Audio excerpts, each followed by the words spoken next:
Buen día, profesor Ángel. Esta es mi actividad integradora correspondiente a la asignatura de Seminario de Policía Preventivo. Empezamos con una introducción en la cual vamos a definir lo que es un policía preventivo, que es aquel competente de las fuerzas de seguridad pública que se va a encargar de evitar la comisión de delitos, así como faltas administrativas.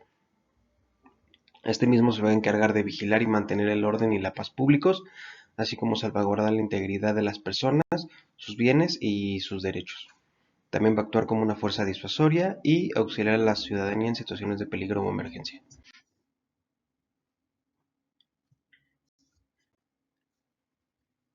Empezamos con la unidad 1, que es la prevención del delito. Empezamos definiendo qué es el delito. El delito es aquella conducta antisocial que está descrita en la ley como un acto contrario a las leyes, descrito en un código penal por lo general. Después tenemos los elementos del delito. Los elementos del delito son la tipicidad, antijuridicidad y culpabilidad. Empezamos con el que el delito es una conducta, ya sea de hacer o de no hacer, la cual nos va a llevar a las siguientes acciones. La tipicidad nos hace referencia a que está descrita en la ley, es decir, sus elementos están descritos en un código penal. La antijuridicidad nos dice que es contraria a derecho, es decir, no hay eh, una causa por la cual se puede justificar esa acción o esa conducta de no hacer. La culpabilidad nos dice que se pudo haber actuado de una manera para evitar el delito, sin embargo se actuó a manera de hacerlo o de no hacerlo. Y la punibilidad, por último, pues es el último elemento, el cual nos describe el castigo que se le puede dar. En cuanto a clasificación de delitos, tenemos principalmente a delitos dolosos o culposos. Los delitos dolosos los vamos a entender como aquellos que se causaron con todo el afán de cometerlo, con la conciencia de hacerlo. Y los culposos son aquellos que se causan, valga la expresión, sin querer queriendo, sin que uno prevea el, el, el fin, el motivo, lo final que se traduce en nuestra conducta. En cuanto a responsabilidad penal, tenemos a los autores y a los partícipes, a los coautores. Los autores son aquellos ya sea que participan activamente o directamente, aquellos que lo mandaron a hacer, lo organizaron. También tenemos a los que están, los partícipes tenemos aquellos que, por ejemplo, son los que conducen el auto, los que escondieron el cadáver, etcétera. ¿Qué tenemos por prevención del delito?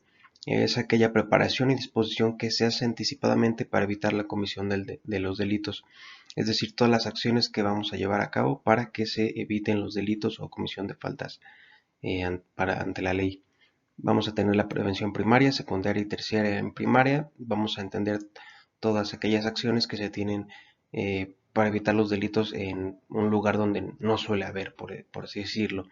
En la prevención secundaria es donde ya va a haber más un riesgo de que se cometan delitos, es decir, este, en una colonia ya algo marcada con ciertos puntos rojos. Aquí vamos a prevalecer una prevención más alta, ¿no? Porque ya hay incidencia, ya hay probabilidades de que se cometan delitos. Y en terciarias donde ya de plano hay una comisión muy grande de los delitos y se necesita actuar de una manera mucho más grande. La política criminológica son aquellas acciones, aquellas eh, sí, planes que le confieren al Estado, que es el encargado de elaborar planes, elaborar leyes, elaborar programas de contingencia, etcétera, para combatir a la delincuencia, ya sea en delitos de bajo o de alto impacto. La política criminológica se basa en estos principios que aquí encontramos, como el de legitimidad, mínima intervención, bien jurídico tutelado, la conducta, la de tipicidad, de culpabilidad, de presunción de inocencia, de prevención y jurisdiccional. Vamos a encontrar en legitimidad que todo debe de estar establecido en la ley para poder actuar conforme a derecho, de mínima intervención, que se va a tratar de intervenir lo menos posible en la sociedad, es decir, sin ser un estado autoritario, estado de policía. El bien jurídico tutelado, es decir, que se va a cuidar los derechos humanos ante cualquier otra cosa. El de presunción de inocencia es el que tenemos, bueno, más adelante se va a hablar de él, pero haz caso, se trata de que nadie puede ser juzgado como culpable hasta que se demuestre su participación directa. Y el principio jurisdiccional también me parece importante mencionarlo, pues nos habla de las limitantes que van a tener las autoridades contra los ciudadanos.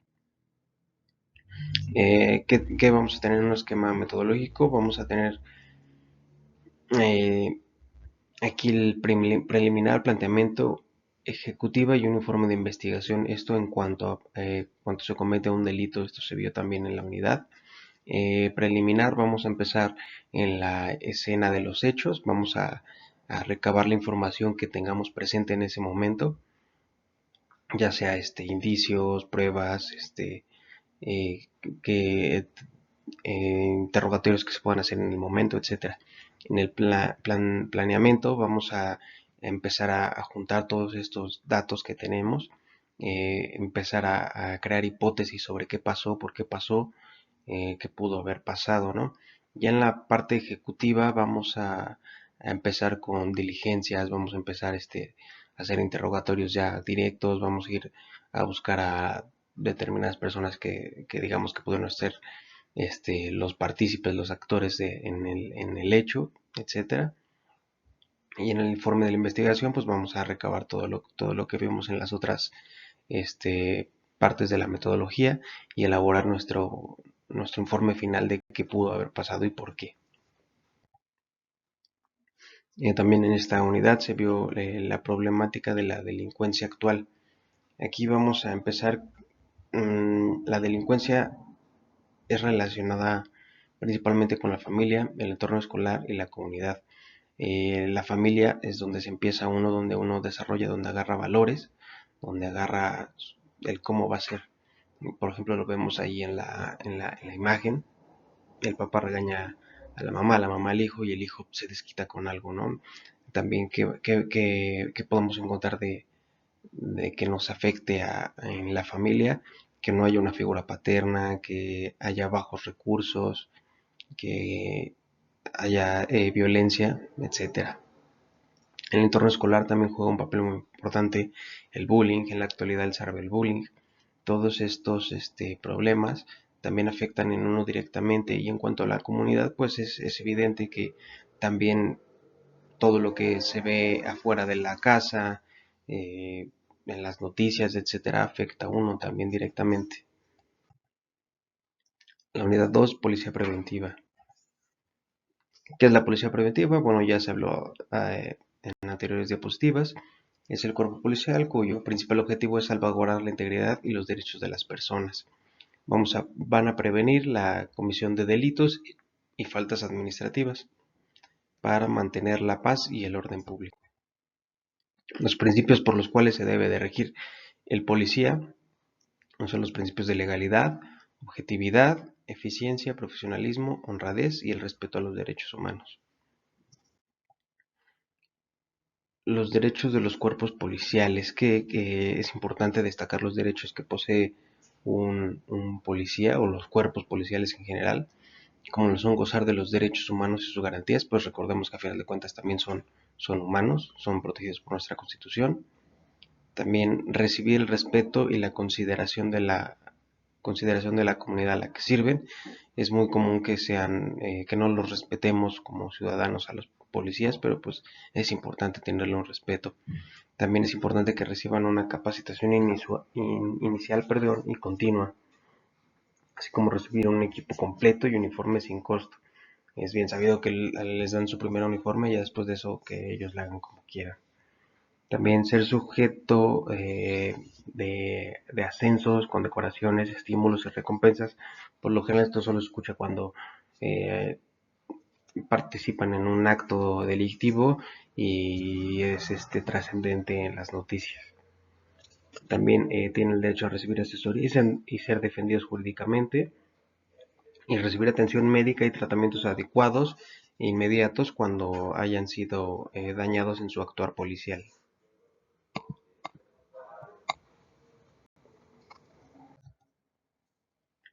Por otro lado, ¿cuáles son las obligaciones de los cuerpos policiales?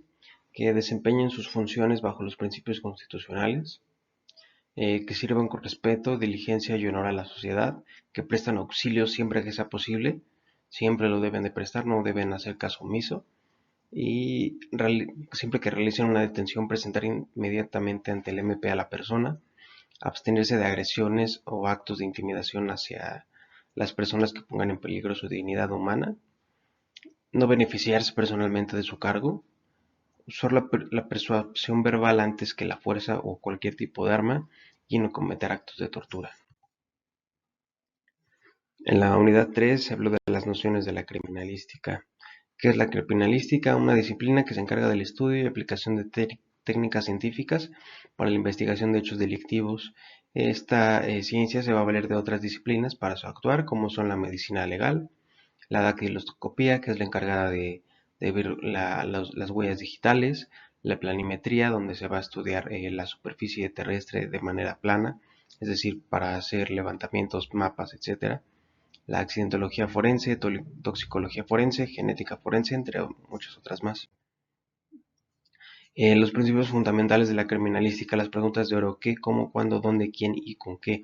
Estas preguntas siempre se van a tratar de resolver cuando estemos ante un hecho delictivo. Asimismo, los principios que tenemos son el principio de uso. Este va a hablar que siempre un agente va a estar presente en nuestro hecho y se va a ver usado en algo. El principio de producción: los agentes vulnerantes producen elementos materiales, es decir, con un cuchillo vamos a encontrar que se realizó una herida cortante. Principio de intercambio: en todo hecho siempre se intercambian indicios entre victimario, víctima y lugar. Es decir, por ejemplo, la víctima rasguñó al victimario y se quedó con sus restos de piel en las uñas. Principio de individualidad: todo objeto tiene características que lo diferencian de los demás. No existen dos iguales en el mundo. Esto lo podemos ver en la balística, es decir, ninguna otra bala va a ser igual a otra. Principio de rareza: mientras más extraño sea un indicio, más valioso será. Por ejemplo, ahí lo tenemos, sangre en un libro, ¿no? O sea, esa sangre pues, es muy rara, ¿no? No es como que a cada rato te encuentres un libro lleno de sangre. Principio de reconstrucción: el análisis de los elementos materiales permitirá la reconstrucción de los hechos. En base a toda nuestra información que recopilemos en la escena del crimen y en base a las pruebas y todo lo que vamos obteniendo en nuestra investigación, vamos a poder realizar una reconstrucción de los hechos. Principio de probabilidad: eh, es lo más probable que haya pasado, no podemos divagar que si hay un casquillos de pistola, que alguien aventó una granada, ¿no? El principio de certeza: se utilizarán metodologías, tecnologías y procedimientos para lograr una investigación más real. Es decir, todos los principios anteriores van para lograr algo certero y no divagar.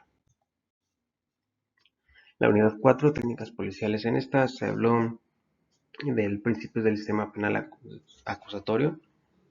Vamos a tener el principio de publicidad.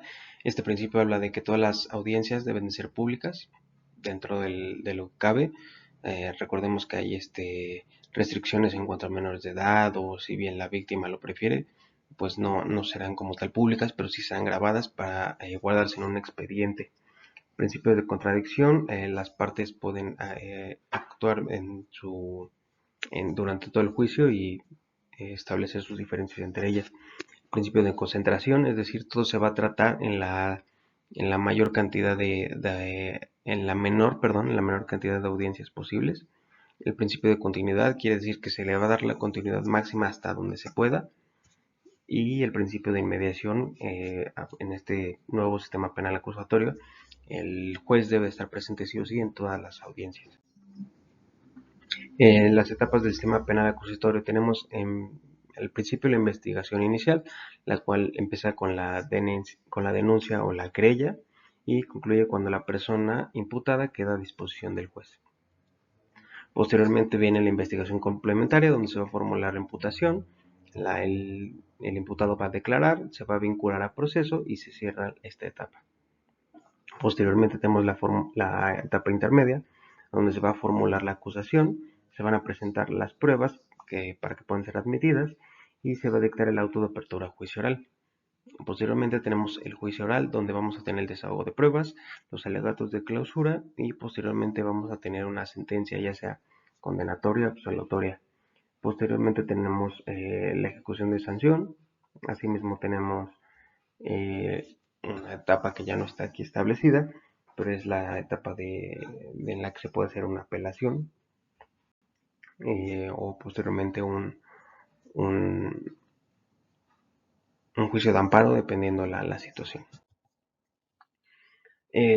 Algo que se habló que me parece importante es la flagrancia, la cual vamos a venirla descrita en el artículo 146 del Código Nacional de Procedimientos Penales, el cual vamos a entender que cuando se comete un delito y se ve a esa persona, en ese momento si alguien le dispara a alguien y el policía lo está viendo, ahí el hecho se está cometiendo en flagrancia.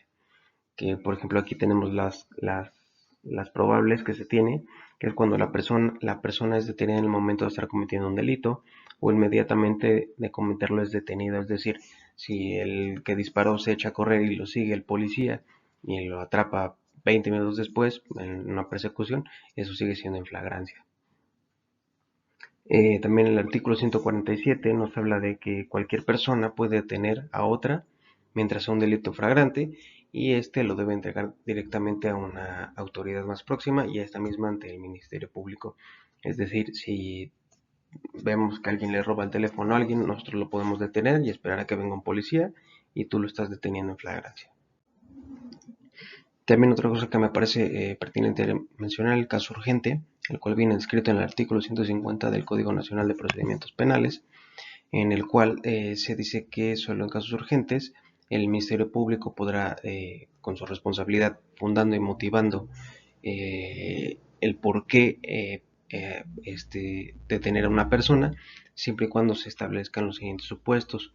Por ejemplo, que el delito señalado sea un delito grave, que exista un riesgo fundado de que el imputado se sustraiga de la acción de la justicia y que por alguna razón o de la hora, lugar o motivo no se pueda acudir ante una autoridad judicial.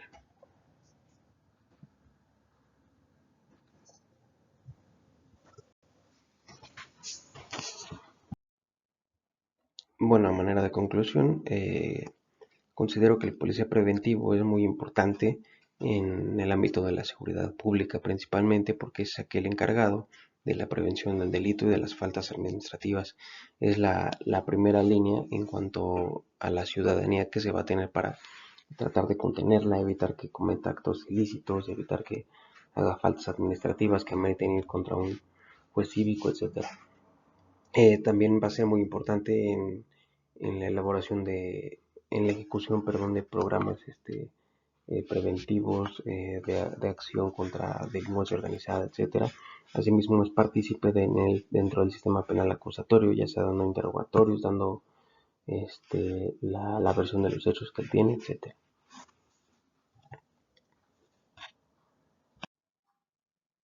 Bueno, por último, aquí tengo las fuentes que utilicé para realizar esta actividad, así como todos los recursos que se proporcionaron por parte del profesor. Espero sea de su agrado. Hasta luego.